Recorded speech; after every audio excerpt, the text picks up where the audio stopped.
नमस्कार बच्चों, कैसे हो आप सब लोग। मैं कृष्णा पर्वतिया स्वनिर्भर प्राथमिक शाला से कक्षा 8 विषय हिंदी की इस वीडियो में आपका स्वागत करती हूँ।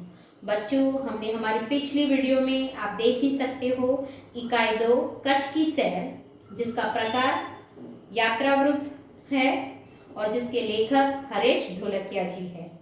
इस पाठ की शुरुआत की थी और शुरुआत में हमने हमारे पाठ के जो लेखक हैं हरेश ढोलकिया जी, उनका परिचय प्राप्त किया था और साथ में हमारी इकाई की शुरुआत की थी, जिसमें हमने देखा था कि गुजरात उनमें से एक अनूठा राज्य है, बराबर। यानी विशाल भारत में अनेक दर्शनीय प्रांत है, सबका अपना महत्व एवं सौंदर्य है।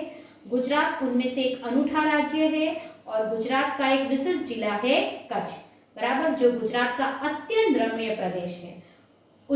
उसके बारे में जानकारी प्राप्त करने की शुरुआत की थी, जिसमें हमने देखा था कि कच्छ में प्रवेश करते ही हमें रेगिस्तान के दो भाग देखने को मिलते हैं, एक छोटा रेगिस्तान और एक दूसरा बड़ा रेगिस्तान, बराबर।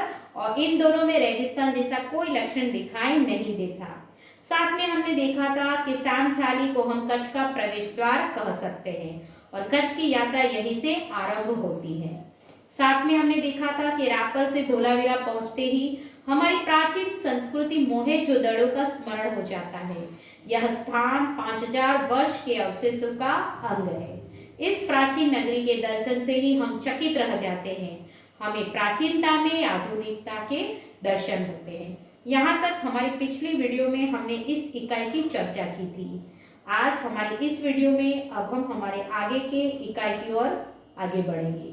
तो चलो बच्चों, अब आगे देखते हैं कि हम कौन से दर्शनीय स्थल की मुलाकात लेंगे आज। तो देखते हैं कि सामखियाली से पश्चिम की यात्रा करते, बराबर, सामखियाली से पश्चिम की यात्रा करते भचाऊ नजर आता है। क्या नजर आता है बच्चों? भचाऊ, जो बड़ा गांव है जैसे कि नगर। वहां से गांधीधाम औद्योगिक कारखानों का शहर है। वहां से गांधीधाम औद्योगिक कारखानों का शहर है। यहाँ सिंधी प्रजा, कौन सी प्रजा बच्चों? सिंधी प्रजा पाकिस्तान से आकर स्थायी हुई है।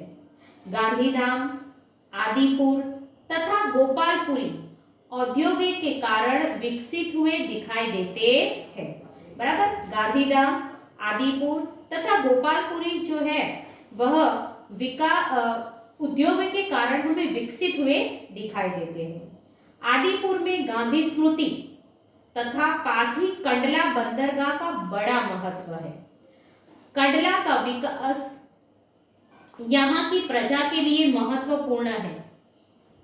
कंडला का विकास यहाँ की प्रजा के लिए बहुत महत्वपूर्ण है। बच्चों, इसका भावानुवाद करूं तो સામખિયાલીથી પશ્ચિમે પ્રવાસ કરતી વખતે ભચાઉ નજર પડે છે, જે નગર જેવું મોટું દેખાય છે। ત્યાંથી ગાંધીધામ જવાય છે। તે ઔદ્યોગિક કારખાનાનું શહેર છે। અહીં સિંધી પ્રજા પાકિસ્તાનથી આવીને સ્થાયી થઈ છે, બરાબર, એટલે વસી ગઈ છે। ગાંધીધામ, આદિપુર તથા ગોપાલપુરીનો વિકાસ ઉદ્યોગોના કારણે થયેલો છે।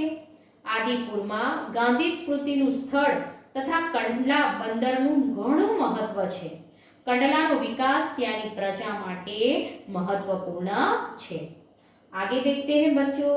तो आगे बताया गया है कि कंडला से दक्षिण की ओर भद्रेश्वर अति प्राचीन जैन यात्रा धाम है, बराबर। क्या है?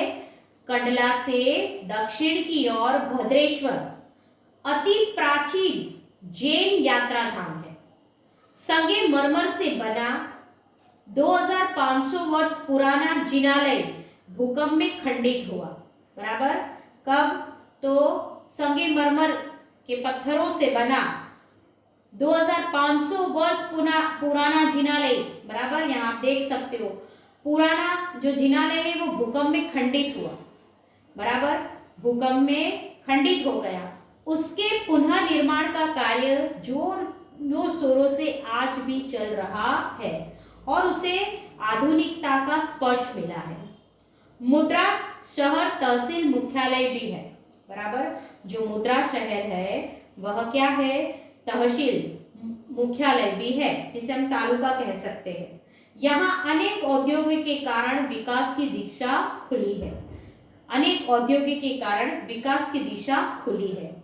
समुद्र के किनारे बंदरगाह विकसित हुआ है। समुद्र के किनारे क्या हुआ है? बंदरगाह विकसित हुआ है।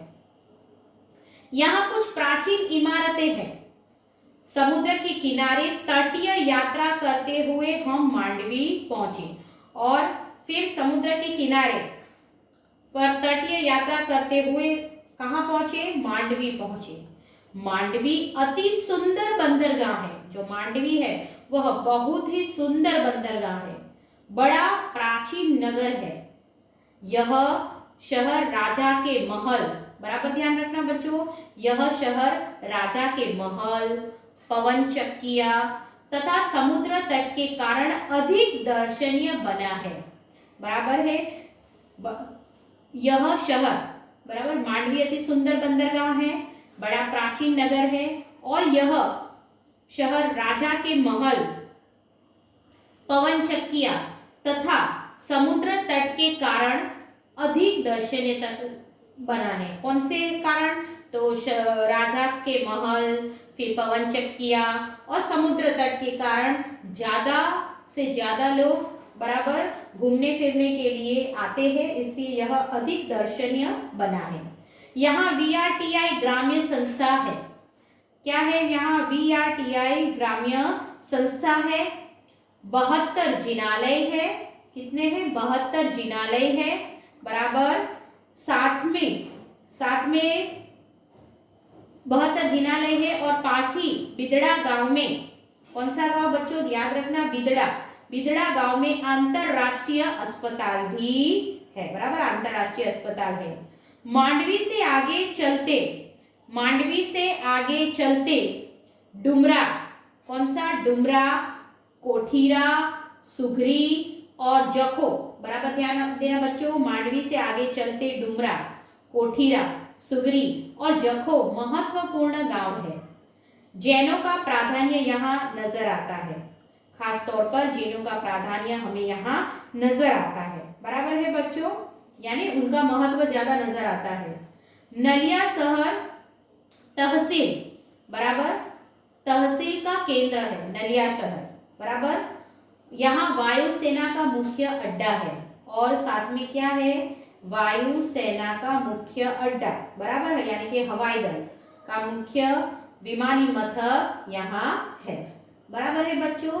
इसका भावानुवाद देखते हैं तो कंडला से दक्षिण की ओर भद्रेश्वर अति प्राचीन जैन यात्रा धाम है, बराबर, એટલે કે કહે છે કંડલાથી દક્ષિણ ભદ્રેશ્વર અતિ प्राचीन जैन यात्रा धाम છે, बराबर। संगमरमर से बना 2500 वर्ष पुराना जिनालय भूकंप में खंडित हुआ।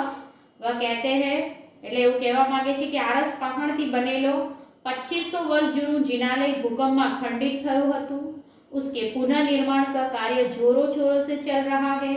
તેનું પુનઃનિર્માણનું કાર્ય तीव्र ગતિથી ચાલી રહ્યું છે। इसे आधुनिकता का स्पर्श मिला है, बराबर છે, તેને આધુનિકતાનો સ્પર્શ મળ્યો છે। मुद्रा शहर तहसील मुख्यालय भी है અને मुद्रा शहर तालुको पण છે। यहाँ अनेक औद्योगिक के कारण विकास की दिशा खुली है। અહીં अनेक उद्योगों कारणे विकास की दिशा खुली गई है। समुद्र के किनारे बंदरगाह विकसित हुआ है। दरिया किनारे बंदरનો विकास થયો છે। यहाँ कुछ प्राचीन इमारतें हैं। અહીં કેટલીક प्राचीन इमारतों છે। समुद्र के किनारे तटीय यात्रा करते हुए हम मांडवी पहुंचे। लेखक कहते हैं, એટલે કે લેખક કહે છે કે દરિયા કિનારાનો તટીય પ્રવાસ કરતા કરતા અમે માંડવી પહોંચ્યા, બરાબર। માંડવી અતિ સુંદર બંદરગાહ है। માંડવી અત્યંત સુંદર બંદર છે, बड़ा प्राचीन नगर है, તે ઘણું प्राचीन नगर છે। यह शहर राजा के महल, पवन चक्कियों तथा समुद्र तट के कारण अधिक दर्शनीय बना है। आ शहर राजानो महल, पवन चक्कियों तथा समुद्र तटना कारणे જોવાલાયક છે। यहाँ VRTI ग्राम्य संस्था है। એવું કહેવાય છે કે અહીં VRTI ગ્રામ્ય સંસ્થા છે, બરાબર। 72 જિનાલય છે, 72 જિનાલયો છે પછી પાસી બિદડા ગામ में આંતરરાષ્ટ્રીય अस्पताल है। નજીકમાં જ બિદડા ગામમાં આંતરરાષ્ટ્રીય હોસ્પિટલ જેને કહેવાય બરાબર એ છે। માંડवी से आगे चलते मांडवी थी आगे जता डुमरा, कोठीरा, सुगरी और जखो महत्वपूर्ण गांव हैं। मांडवी थी आगे जता डुमरा, कोठीरा, सुगरी और जखो महत्वपूर्ण गांवों छे। जैनों का प्राधान्य यहाँ नजर आता है। त्या तमने जैनों नु महत्व नजरे पड़शे। नलिया शहर तहसील का केंद्र है। नलिया शहर महसूली केंद्र छे। तहसील एटले यहाँ वायुसेना का मुख्य अड्डा है અને અહીં हवाई दळનું मुख्य विमानी मथक है। बच्चों आगे देखते हैं। तो आगे हम देख रहे हैं इस चित्र में नलिया से 1 घंटे की यात्रा करने के बाद नारायण सरोवर बराबर कहाँ से नलिया, नलिया से 1 घंटे की यात्रा करने के बाद नारायण सरोवर अति प्राचीन पौराणिक धार्मिक स्थान आता है। क्या आता है? नलिया से 1 घंटे की यात्रा करने के बाद नारायण सरोवर जो अति प्राचीन पौराणिक और धार्मिक स्थान आता है। इस स्थान को रामायण काल का माना जाता है। क्या माना जाता है बच्चों? इस स्थान को रामायण काल का माना जाता है। वहां कोटेश्वर नामक दर्शनीय मंदिर है बराबर, यहाँ आपको दिख रहा है कोटेश्वर नामक दर्शनीय मंदिर है जहां से रावण गुजरा था। ऐसा कहा जाता है कि यह कोटेश्वर नामक दर्शनीय मंदिर जहां है वहां से रावण गुजरा था। यह पूरे भारत का प्राचीन स्थान माना जाता है। यह पूरे भारत का प्राचीन स्थान माना जाता है। सूर्योदय और सूर्यास्त दर्शन यहाँ का बड़ा आकर्षण है और यहाँ का आकर्षण का केंद्र है सूर्योदय और सूर्यास्त बराबर। सूर्योदय और सूर्यास्त के दर्शन किया यह यहाँ का बड़ा आकर्षण है।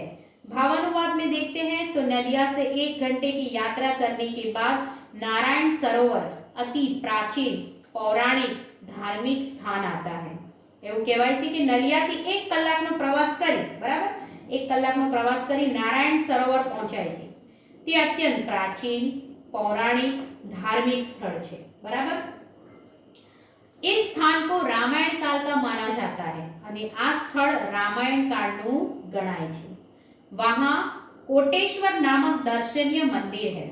ત્યાં શું છે? કોટેશ્વર નામનું દર્શનીય મંદિર છે जहां से रावण गुजरा था, જ્યાંથી रावण पसार થયો હતો। यह पूरे भारत का प्राचीन स्थान माना जाता है અને તે સમગ્ર ભારતનું प्राचीन સ્થળ ગણાય છે। सूर्योदय और सूर्यास्त दर्शन यहाँ का बड़ा आकर्षण है। सूर्योदय અને सूर्यास्तના દર્શનનું અહીં મોટું આકર્ષણ છે बराबर है बच्चों। तो आज हमारे इस इकाई को हम यहाँ तक ही देखेंगे। हमने आज इस इकाई में जितनी भी चर्चा की वहाँ तक आपको अच्छे से एक बार पाठ को पढ़ना है और हमने जिस मुद्दों को यहाँ देखा उसको ध्यान में रखना है बराबर है बच्चों। अब हम हमारी अगली वीडियो में मिलेंगे। आना बच्चों।